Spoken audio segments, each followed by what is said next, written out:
વડોદરામાં પાલિકા દ્વારા તાજેતરમાં આર્ટ ગેલેરી બનાવવામાં આવી છે, ત્યારે આર્ટ ગેલેરીના બિલ્ડિંગ બનાવવામાં પાલિકાની બેદરકારી ખુલ્લી પડી છે।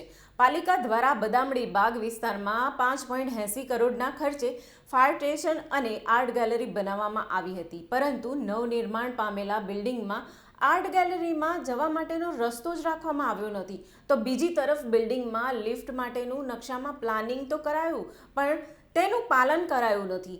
વર્ષોની લડત બાદ વડોદરા શહેરને આ આર્ટ ગેલેરી મળી છે, પરંતુ તેના નિર્માણમાં પાલિકાએ વેઠ ઉતારતા આર્ટ ગેલેરીની ડિઝાઇન મુજબ જે સ્થળે મેઇન ગેટ બનાવવાનો હતો ત્યાં કોન્ટ્રાક્ટર દ્વારા દિવાલ ચણી દેવાઈ છે।